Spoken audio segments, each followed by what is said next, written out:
8.1 Simplifying expressions of roots. So in this session, we're going to look at and a review on square roots and then also extend it into higher root. So something that I want to recall is how do you undo the operations of a square? That is basically taking the square root. We know that if 2 square is equal to 4, how do we undo the operation, meaning how do we undo the square? So you can see that square root of 4 is 2, and the notation we use is the radical symbol, and then your radicand will be the value 4. And that's basically 4 is 2 to the second power. Square and square root, they cancels it out, so it will become 2. And we call this a principal root. So always square root of a positive number will always result in a positive number. That is the principal root that we want to talk about. So now we want to move on and review on simplifying the square root. So first, square root of 225. We will look at the good numbers in this section, which is a perfect square number. So 225, that is basically 15 square. So I can look at square root of 15 square. That gives me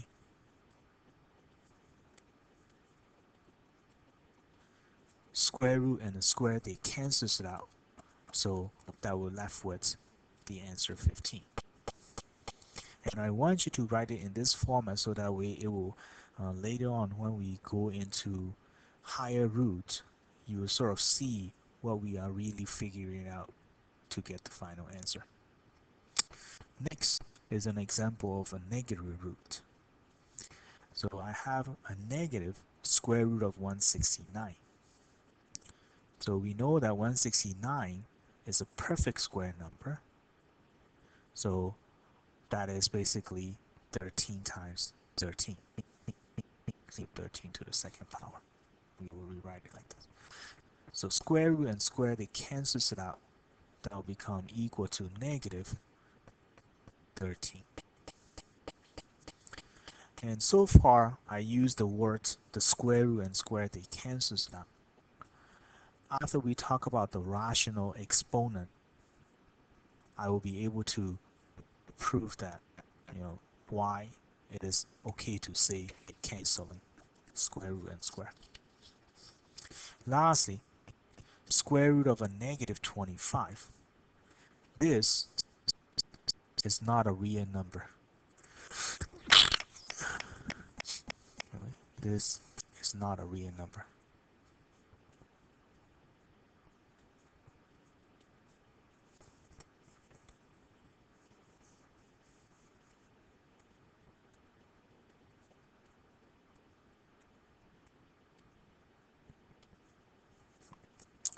The reason why is because there is no way a number square will result negative 25. So in general, this is what I want to recall for this from this example. In general, if you have a square root, the radicand, the inside the square root, the radicand, the value of the radicand cannot be a negative number. And we will extend that idea into a higher root also. Like when we talk about 4th root, 6th root, so on and so forth. Now, let's take a look at on the term that we can use in this symbolic part. For the higher root, we will write down the index to indicate anything is higher than the square root. And radical symbol, you can see that. And the expression inside the radical symbol is called the radicand. Okay. So to talk about the higher roots, let's take a look at on this. 2 to the third power, we know that is 8. So to undo the third power, we have to take cube root. Right? We have to take cube root. So cube root of 8 is 2. In terms of notation-wise, we write cube root by putting the index 3. So cube root of 8, we know that 8 is 2 to the third power. Again, you can see that 2 to the third power and cube root, they cancel it out. So that's how you get what? 2. Similarly, 2 to the fourth, negative 2 to the third power, that is negative 8. So cube root of negative 8 is equal to negative 2 when we undo the operations of third power.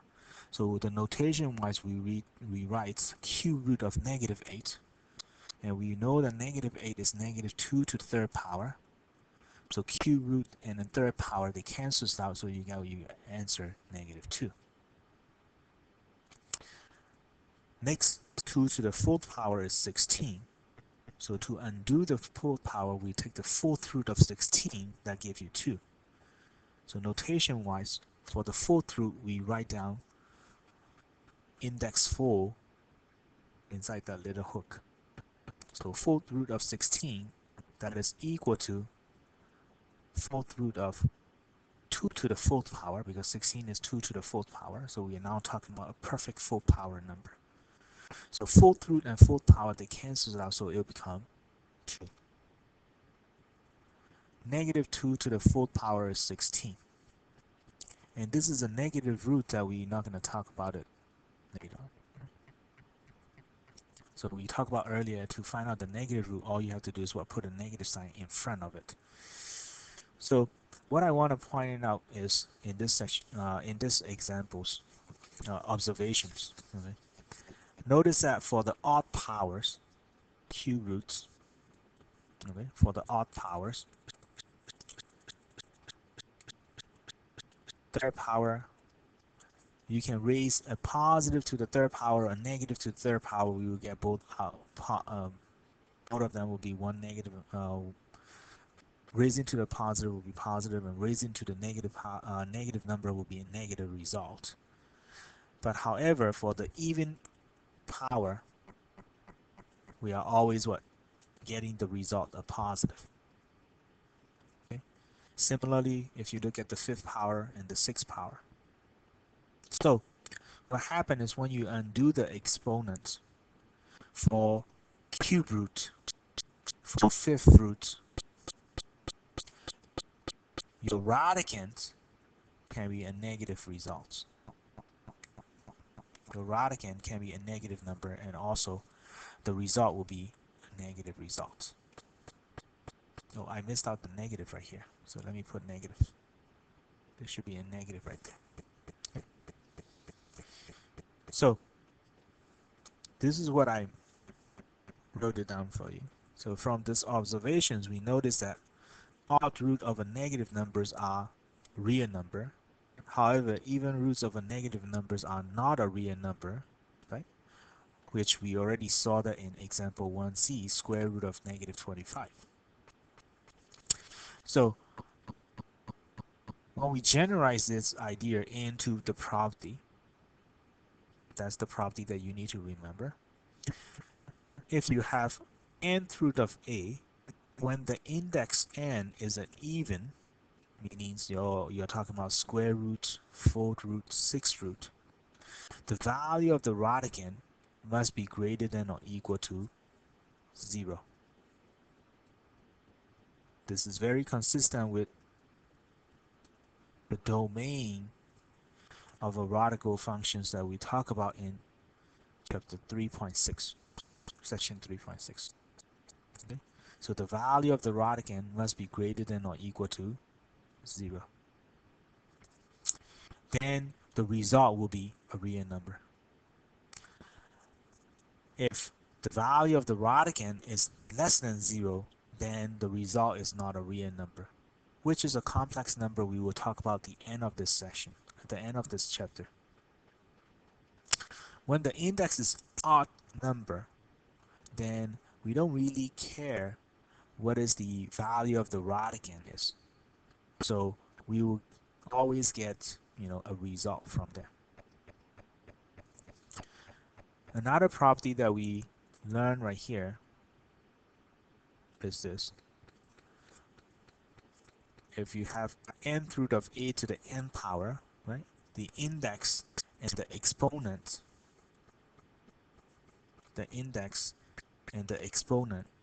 if they are the same, when the index is even, then we need to make sure our outcome is a positive. So that's why we put absolute value, because absolute value of any number will be always a positive result.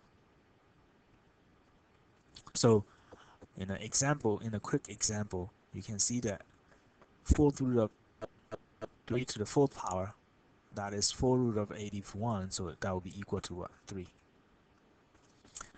Also, 4th root of negative 3 to the 4th power, when you use the order of operations, you raise the power of 4 to negative 3, so that will become positive 81. So therefore, you will also get what?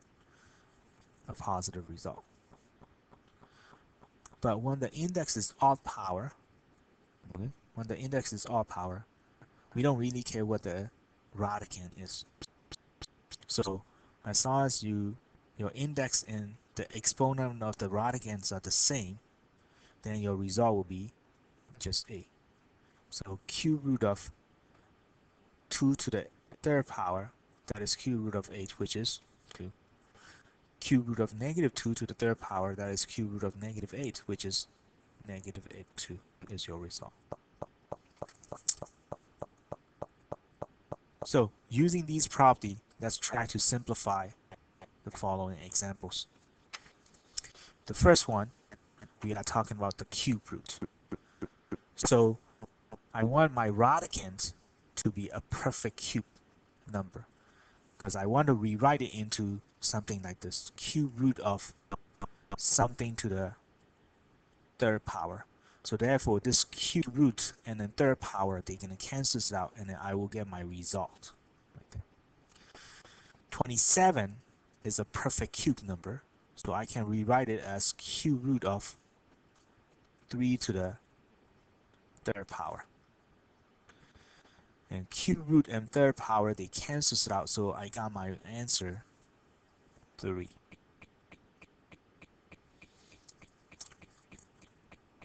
Fourth root of 256.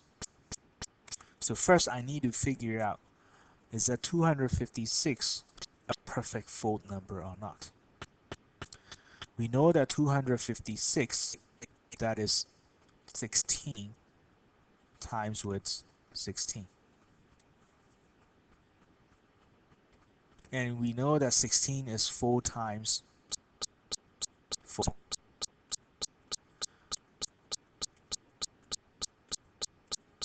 So therefore, now I know that 256 is a perfect full power number, that is 4th root of 4 to the 4th power. So according to the property on the top earlier, right, we know that the answer will be 4th root and the 4th power, they cancel it out, so my answer will be 4. So both of the example, I coincidentally having the cube roots, the index is 3, the power is 3, also the base is 3.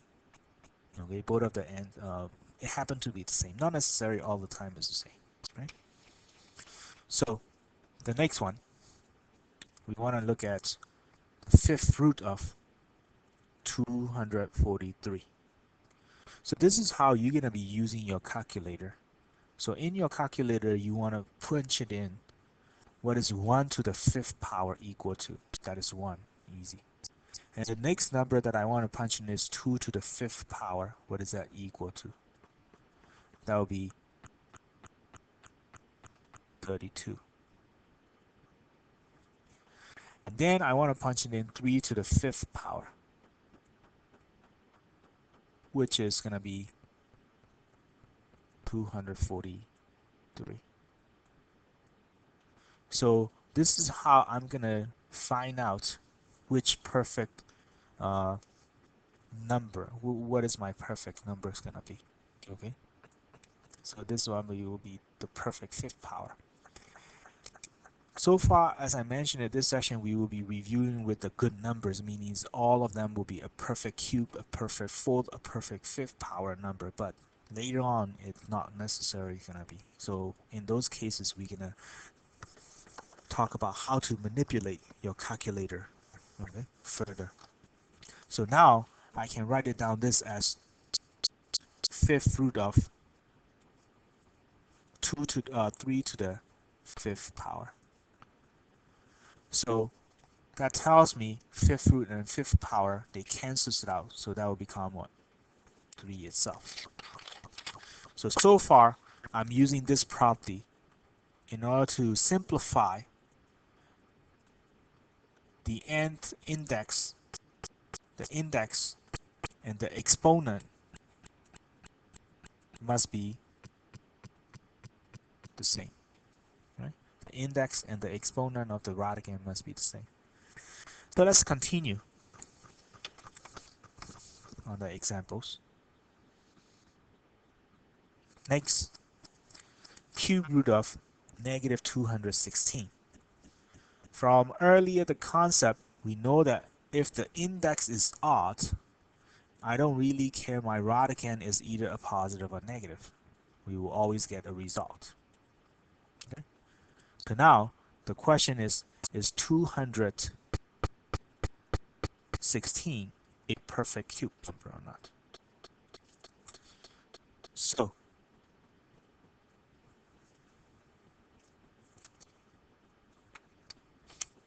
six to the third power, that is 216. And we have a negative, so we're gonna be writing out like this: negative 6 to the third power, that is negative 216. Cube root and third power, they cancels it out, so you will get the answer negative 6.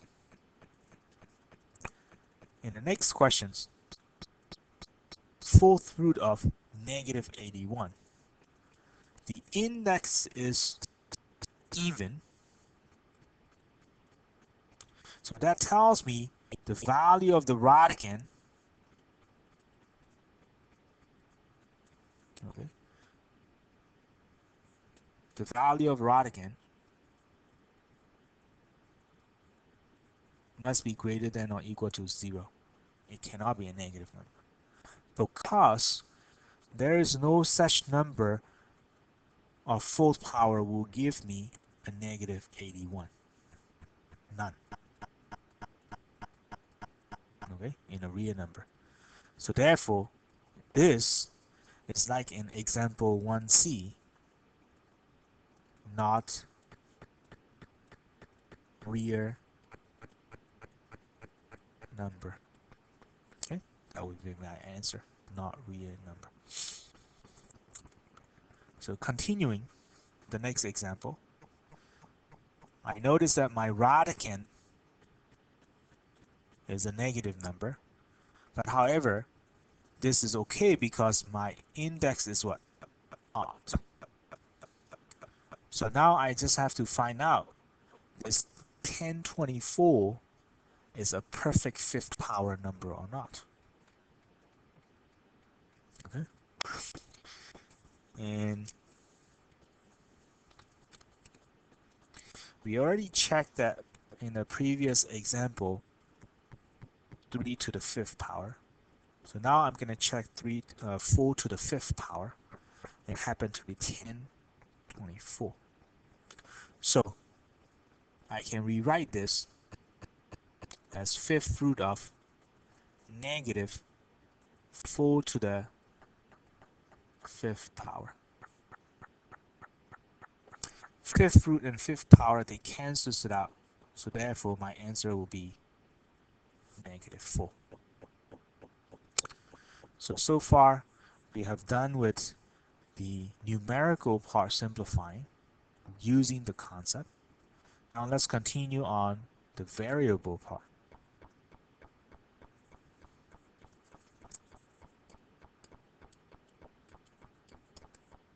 So square root of k squared.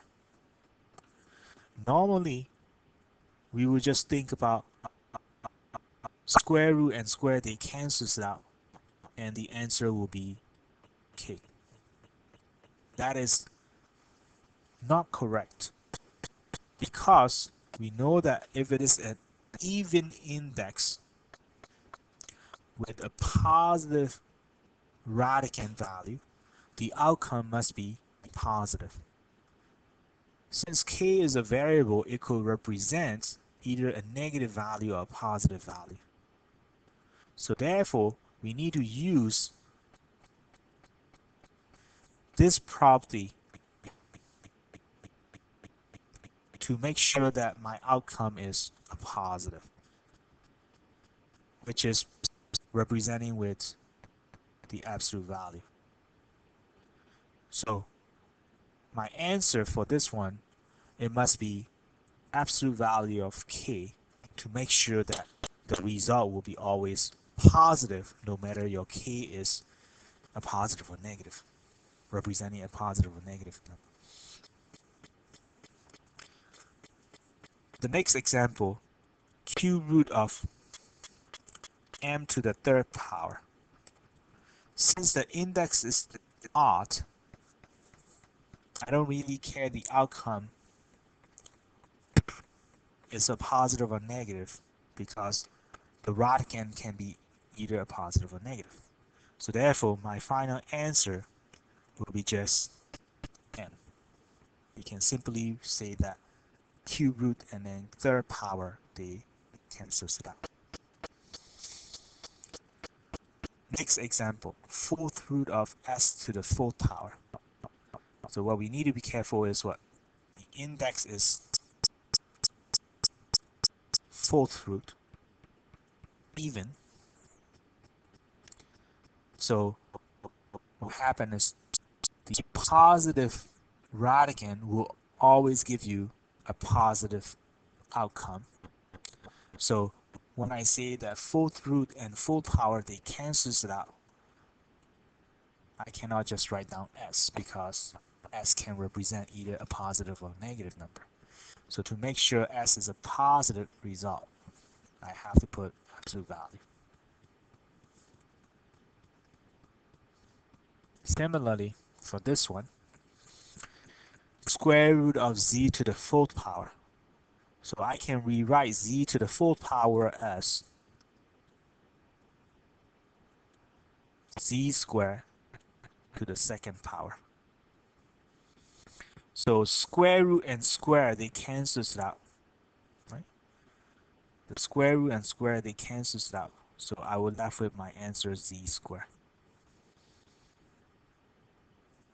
And we know that a number square will always be positive, so I don't really need to put an absolute value right here anymore, because the outcome is already a positive when you square after you square it. The next example, to make sure that you understand the property, how to use the property, c to the sixth power, that is basically c to the third power to the second power, right? That's c to the sixth power. So now we can say that the square root and square, they cancel it out, and my outcome is c to the third power. I need to make sure that this is always a positive result. So third power, if c is a negative number to the third power is always a negative number. So to make sure this is a positive, always a positive result, I have to put absolute value right there. Okay with this? Unless I say that assume all the variables are positive, then you don't have to worry about putting absolute value or not. So the last example, the next example right here is 4 root of a to the 16. That is basically can be rewritten as fourth root of a to the fourth power to the fourth power, so that this fourth root and the fourth power, they're going to cancel it out, and I will left with my answer a to the fourth power. And a to the fourth power is always a positive number, so I don't have to worry about it. Now, to continue into further simplifying and then make it easier on the variable part, I'm gonna help you to see the pattern from the example that we did so far. For the variable part, to simplify, all you have to do is the power of the exponent of the variable divided by the index. The quotient will tell you whether it's going to be outside of the radical, right? What is the exponent of the variable outside of the radical, and the remainder will tell you what is the exponent of the variable inside the radical. So, put a notes right here for the variable part.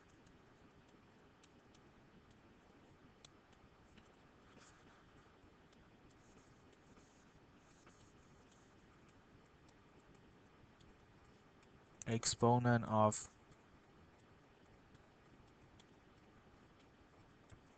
variable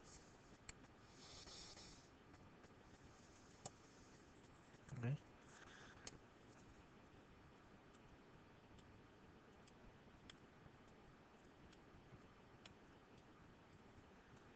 divided by the index. Okay, the exponent of the variable divided by index. So, take a look at this.